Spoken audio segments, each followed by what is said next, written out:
بسم اللہ الرحمن الرحیم۔ ناظرین اکرام، پیش خدمت ہے حضرت سلمان فارسی رضی اللہ تعالیٰ عنہ کی زندگی کے حالات جو انتہائی دلچسپ اور جد و جہد سے بھرپور، اور دیکھیں کہ حق پانے کے لیے حضرت سلمان فارسی رضی اللہ تعالیٰ عنہ کن کن حالات سے گزرے۔ آپ کی بیتی حاضر ہے جو انہوں نے خود صحابہ کرام رضی اللہ تعالیٰ عنہ کو سنائی۔ پہلے تھوڑا سا تعارف۔ حضرت سلمان فارسی رضی اللہ تعالیٰ عنہ رسول اللہ صلی اللہ علیہ وآلہ وسلم کے مشہور اور جید اصحاب میں سے تھے۔ ابتدائی طور پر ان کا تعلق زرتشتی یعنی آگ کی پوجا کرنے والے مذہب سے تھا، مگر حق کی تلاش ان کو اسلام کے دامن تک لے آئی۔ آپ کئی زبانیں جانتے تھے اور مختلف مذاہب کا علم رکھتے تھے۔ نبی کریم صلی اللہ علیہ وآلہ وسلم کے بارے میں مختلف مذاہب کی پیشین گوئیوں کی وجہ سے وہ اس انتظار میں تھے کہ حضرت محمد صلی اللہ علیہ وآلہ وسلم کا ظہور ہو اور وہ حق کو اختیار کر سکیں۔ حضرت سلمان فارسی رضی اللہ تعالیٰ عنہ نے تلاش حق میں ایک طویل عرصہ گزارا، والد کی جانب سے مخالفت کا سامنا بھی کیا، دور دراز علاقوں کا سفر بھی کیا، اس دوران غلامی کی زندگی بھی بسر کی اور بالآخر اپنی منزل مقصود کو پا لیا، یعنی نبی کریم صلی اللہ علیہ وآلہ وسلم کی صحبت اور دیدار سے سرفراز ہوئے۔ حضرت ابو ہریرہ رضی اللہ تعالیٰ عنہ سے روایت ہے کہ رسول اللہ صلی اللہ علیہ وآلہ وسلم پر جب سورۃ جمعہ نازل ہوئی تو آپ نے یہ آیت پڑھی جس کا ترجمہ یہ ہے: ان میں سے اور بھی لوگ ہیں جو اب تک آ کر آپ سے نہیں ملے۔ تو ایک صحابی رضی اللہ تعالیٰ عنہ نے عرض کیا: یا رسول اللہ صلی اللہ علیہ وآلہ وسلم، وہ کون لوگ ہیں؟ نبی کریم صلی اللہ علیہ وآلہ وسلم نے ان کا کوئی جواب نہ دیا، حتیٰ کہ اس صحابی نے ایک بار، دو بار یا تین بار سوال کیا۔ اس وقت حضرت سلمان فارسی رضی اللہ تعالیٰ عنہ بھی موجود تھے۔ نبی کریم صلی اللہ علیہ وآلہ وسلم نے حضرت سلمان فارسی پر ہاتھ رکھا اور فرمایا: اگر ایمان سریہ اس عثمان کو کہتے ہیں، یعنی عثمان پر ستاروں کا ایک جرمٹ جس میں سے 7 ستارے دیگر ستاروں کی نسبت زیادہ روشن ہیں، اس جرمٹ کا زمین سے فاصلہ 444 نوری سال ہے، کے قریب بھی ہوتا تو ان میں سے کچھ لوگ اس کو حاصل کر لیتے۔ یعنی نبی کریم صلی اللہ علیہ وسلم نے فرمایا کہ اگر ایمان اتنی دور سریہ جیسا دور بھی ہوتا تو کچھ لوگ اس کو لازمی حاصل کر لیتے۔ اب سنیے جناب حضرت سلمان فارسی رضی اللہ تعالیٰ عنہ کی آپ بیتی خود انہوں نے جو سنائی۔ حضرت عبداللہ بن عباس رضی اللہ تعالیٰ عنہ سے روایت ہے کہ حضرت سلمان فارسی نے انہیں اپنی آپ بیتی خود سنائی۔ حضرت سلمان فارسی فرماتے ہیں: میں اصفہان کی ایک بستی میں جسے جئی کہا جاتا تھا کا رہنے والا ایک فارسی شخص تھا۔ میرے والد اپنی بستی کے کسان تھے، میں انہیں سب سے زیادہ محبوب تھا۔ وہ مجھ سے اس طرح محبت کرتے رہے حتیٰ کہ انہوں نے مجھے اس طرح اپنے گھر میں روک لیا، یعنی پابند کر لیا کہ میں گھر سے باہر نہ نکلوں، اور میرے ذمے آگ جلانا اور اس کو بجھنے نہ دینا تھا، یعنی آگ کا رکھوالا بنا کر جس طرح لڑکی کو روکا جاتا ہے۔ میرے والد مجھے گھر سے باہر نہیں نکلنے دیتے تھے۔ میں نے مجوسیت میں بہت محنت کی حتیٰ کہ میں آگ کا مستقل نگران بن گیا جو آگ کو ایک گھڑی بجھنے نہیں دیتا تھا۔ میرے والد کی بہت بڑی جاگیر تھی۔ ایک دن وہ گھر کے کام کاج میں مصروف تھے، مجھ سے کہنے لگے: بیٹے، آج میں گھر میں کام میں مصروف ہوں، آپ جاگیر کا چکر لگاؤ۔ اس کے علاوہ کچھ مزید باتوں کا کہا۔ میں ان کے کام سے نکلا، میں عیسائیوں کے ایک کلیسا کے پاس سے گزرا اور میں نے ان کی آوازیں سنی، وہ نماز پڑھ رہے تھے۔ میں ان لوگوں کے معاملات کو نہیں جانتا تھا کیونکہ میرے والد نے مجھے گھر تک محدود رکھا تھا۔ جب میں ان کے پاس سے گزرا تو ان کی آوازیں سنی تو ان کے پاس چلا گیا تاکہ دیکھوں کہ وہ کیا کر رہے ہیں۔ جب میں انہیں دیکھا تو مجھے ان کی نماز اچھی لگی اور ان کے معاملے میں دلچسپی ہونے لگی۔ میں کہنے لگا: واللہ یہ اس دین سے بہتر ہے جس پر ہم ہیں۔ واللہ میں نے غروب آفتاب تک انہیں نہیں چھوڑا اور والد کے کہنے کے مطابق جاگیر پر بھی نہیں گیا۔ میں نے ان سے کہا: اس دین کی اصل کہاں ہے؟ وہ کہنے لگے: شام میں ہے۔ پھر میں اپنے والد کے پاس آنے لگا جو میری تلاش میں چند لوگوں کو بھیج چکے تھے۔ میں نے ان کو ان کے کام سے بھی مصروف کر دیا تھا۔ جب میں ان کے پاس پہنچا تو انہوں نے پوچھا: بیٹے کہاں تھے؟ کیا میں نے تمہیں کام سے نہیں بھیجا تھا؟ میں نے کہا: ابا جان، میں کچھ لوگوں کے پاس سے گزرا جو اپنے کلیسے میں نماز پڑھ رہے تھے۔ میں نے ان کا طریقہ دیکھا تو مجھے بہت اچھا لگا۔ میں سورج غروب ہونے تک ان کے پاس ہی تھا۔ انہوں نے کہا: بیٹے، اس دین میں کوئی خیر نہیں، تمہارا اور تمہارے آباء و اجداد کا دین اس سے بہتر ہے۔ میں نے کہا: ہرگز نہیں، اللہ کی قسم وہ ہمارے دین سے بہتر ہے۔ وہ میرے بارے میں خوف زدہ ہو گئے کہ کہیں میں عیسائیوں کا دین نہ قبول کر لوں، اور انہوں نے مجھے گھر میں پابند کر دیا۔ میرے والد نے مجھے گھر میں قید کر دیا اور میرے پاؤں میں بیڑیاں ڈال دیں۔ عیسائیوں نے میرے پاس پیغام بھیجا تو میں نے کہا جب تمہارے پاس شام کے عیسائی تاجروں کا قافلہ آئے تو مجھے اطلاع دینا۔ جب ان کے پاس شام کے عیسائی تاجروں کا قافلہ آیا تو انہوں نے مجھے اطلاع دی۔ میں نے کہا جب وہ اپنے کام سے فارغ ہو کر جانے لگیں تب مجھے خبر دینا۔ پھر جب وہ واپس جانے لگے تو انہوں نے مجھے بتایا۔ میں نے اپنے پاؤں سے بیڑیاں نکالیں اور ان کے ساتھ شام آ گیا۔ جب میں شام پہنچا تو میں نے پوچھا اس دین کے ماننے والوں میں سب سے بہتر شخص کون ہے؟ لوگوں نے کہا کلیسا کا پادری۔ میں اس کے پاس آیا اور کہا مجھے اس دین کا شوق ہوا ہے اور میں چاہتا ہوں کہ میں کلیسا میں آپ کے ساتھ رہوں اور آپ کی خدمت کروں، آپ سے تعلیم حاصل کروں اور آپ کے ساتھ نماز پڑھوں۔ اس نے کہا آ جاؤ۔ میں اس کے ساتھ اندر چلا گیا۔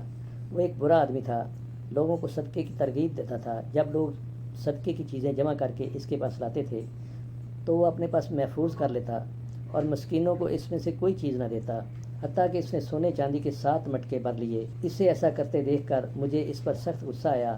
پھر وہ مر گیا۔ عیسائی اسے دفنانے کے لیے جمع ہوئے۔ میں نے ان سے کہا یہ ایک برا آدمی تھا، یہ تمہیں صدقے کا حکم اور ترغیب دیتا تھا۔ جب تم صدقہ اس کے پاس لاتے تو یہ اپنے پاس رکھ لیتا اور مساکین کو اس میں سے کچھ بھی نہ دیتا۔ لوگوں نے کہا یہ بات تمہیں کس نے بتائی؟ میں نے کہا میں تمہیں اس کے خزانے تک لے چلتا ہوں۔ لوگوں نے کہا ٹھیک ہے، تم اس کا خزانہ ہمیں دکھاؤ۔ میں نے اس کے خزانے کی جگہ انہیں دکھائی۔ انہوں نے وہاں سے سونے چاندی کے بھرے ہوئے 7 مٹکے نکالے۔ جب انہوں نے وہ مٹکے دیکھے تو کہا واللہ ہم اس کو کبھی بھی دفن نہیں کریں گے۔ لوگوں نے اسے سولی پر چڑھا دیا، پھر اسے پتھروں سے سنسار کر دیا، پھر ایک دوسرے آدمی کو لا کر اس کی جگہ مقرر کر دیا۔ میں نے 5 نمازیں پڑھنے والوں میں سے یعنی مسلمانوں کے علاوہ ایسا کوئی آدمی نہیں دیکھا، دنیا سے انتہائی بے رغبت، آخرت کی طرف رغبت رکھنے والا، دن اور رات عبادت میں انتہائی محنت کرنے والا۔ میں اس سے اتنی محبت کرنے لگا کہ اس سے پہلے کسی سے نہ کی تھی۔ میں کافی عرصہ اس کے ساتھ رہا۔ جب وہ فوت ہونے لگا تو میں نے اس سے کہا اے فلاں، میں آپ کے ساتھ رہا اور آپ سے اتنی محبت کی جتنی پہلے کسی سے نہ کی، اور اب آپ کے لیے اللہ کا حکم آ پہنچا ہے۔ اب کس شخص کی طرف مجھے جانے کا حکم دیتے ہیں اور میرے لیے اب کیا حکم ہے؟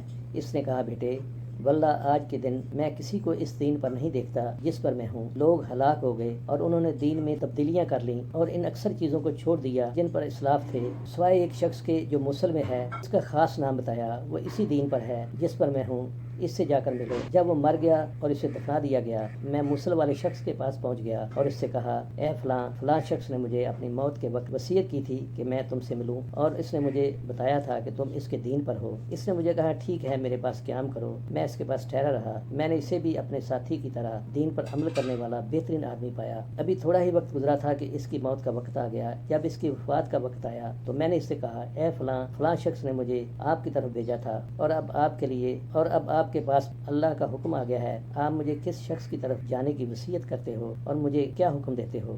اس نے کہا بیٹے واللہ میرے علم میں کوئی ایسا شخص نہیں جو اس دین پر ہو جس پر ہم تھے، سوائے ایک شخص کے جو نصیبین میں ہے، اس کا فلاں نام ہے، اس سے جا ملو۔ جب وہ مر گیا، اسے دفنا دیا گیا تو میں نصیبین شخص سے جا ملا۔ میں اس کے پاس آیا اور اپنا واقعہ بتایا اور میرے ساتھی نے مجھے جو حکم دیا تھا اس سے کہا۔ اس نے کہا ٹھیک ہے، میرے پاس ٹھہرو۔ میں نے اس کے پاس قیام کیا اور اسے بھی اپنے دونوں ساتھیوں کے دین پر پایا۔ میں نے ایک بہتر شخص کے ساتھ قیام کیا۔ واللہ ابھی تھوڑا ہی وقت گزرا تھا کہ اس کی موت کا وقت بھی آ گیا۔ میں نے اس سے کہا اے فلاں، فلاں شخص نے مجھے فلاں کی طرف وصیت کی، پھر اس نے مجھے آپ کی طرف وصیت کی۔ آپ کس شخص کی طرف جانے کی وصیت کرتے ہیں اور مجھے کیا حکم دیتے ہیں؟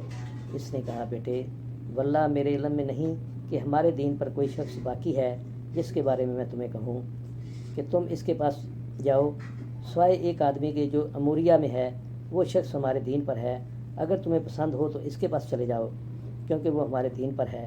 جب وہ مر گیا، اسے دفنا دیا گیا تو میں اموریہ والے شخص کے پاس چلا گیا اور اسے اپنا واقعہ بتلایا۔ اس نے کہا میرے پاس قیام کر لو۔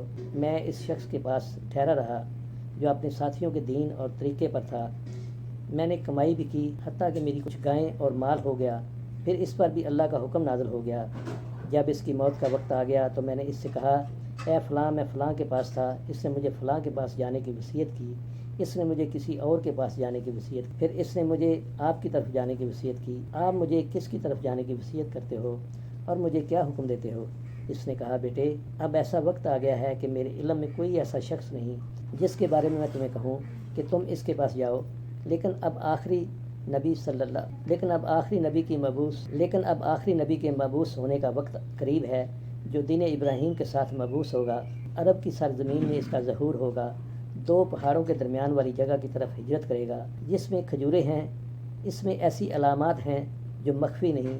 وہ تحفہ قبول کرے گا، صدقہ نہیں کھائے گا، اس کے کاندھوں کے درمیان مہر نبوت ہوگی۔ اگر تم میں اتنی طاقت ہے کہ اس سے جا ملو تو ایسا کر گزرو۔ پھر وہ مر گیا اور اسے دفنا دیا گیا۔ جب تک اللہ نے چاہا میں اموریہ میں ٹھہرا رہا۔ پھر بنو کلیب کا ایک تجارتی قافلہ میرے پاس سے گزرا۔ میں نے ان سے کہا، تم مجھے سرزمین عرب تک لے چلو، میں اپنی ساری گائے اور بکریاں تمہیں دے دوں گا۔ انہوں نے کہا ٹھیک ہے۔ میں نے انہیں ساری گائے اور بکریاں دے دیں اور انہوں نے مجھے سوار کر لیا، حتیٰ کہ جب وادی قرا میں پہنچے تو مجھ پر ظلم کرتے ہوئے ایک یہودی شخص کے ہاتھ غلام بنا کر بھیج دیا۔ میں اس کے پاس ٹھہرا رہا۔ میں نے کھجوریں دیکھیں۔ مجھے امید تھی کہ یہ وہی شہر ہے جس کے بارے میں مجھے میرے ساتھی نے بتایا تھا، لیکن ابھی مجھے پختہ یقین نہیں تھا۔ میں اس یہودی کے پاس ہی تھا کہ بنو قریظہ سے تعلق رکھنے والا اس کے چچا کا بیٹا مدینے سے اس کے پاس آیا۔ اس نے مجھے خرید لیا اور مدینے لے آیا۔ واللہ جب میں نے یہ علاقہ دیکھا تو اپنے ساتھی کے بتائے ہوئے وصف کی بنا پر اسے پہچان لیا۔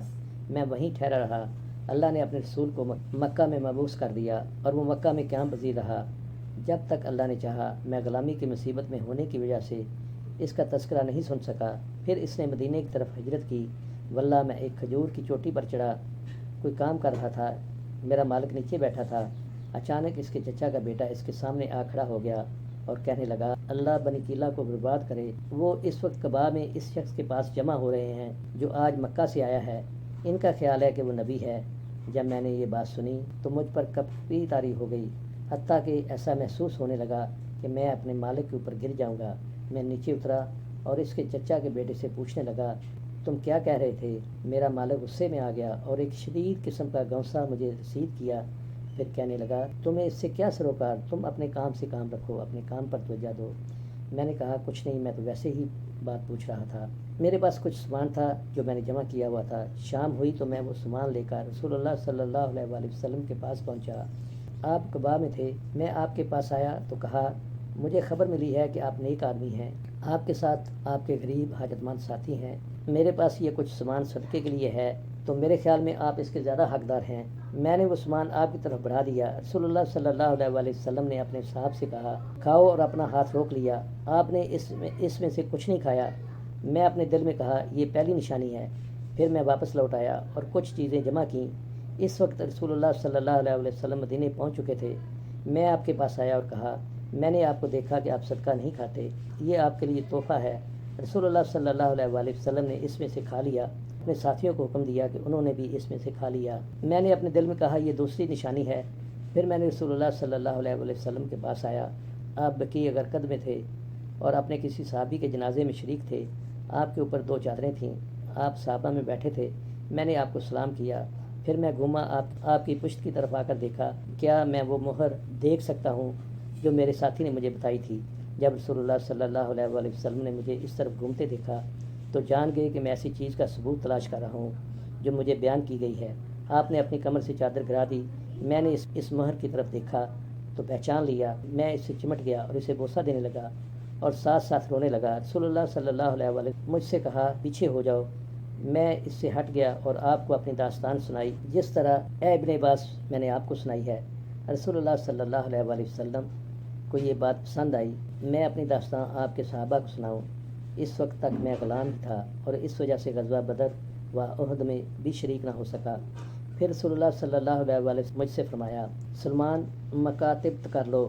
میں نے اپنے مالک سے پانی کے راستے پر 300 کھجوروں کے درخت لگانے اور 40 اوقیہ چاندی پر مکاتب کر لی۔ رسول اللہ صلی اللہ علیہ وآلہ وسلم نے صحابہ سے فرمایا، اپنے بھائی کی مدد کرو۔ لوگوں نے کھجوروں کے درختوں کی پنیری کے ساتھ میری مدد کی۔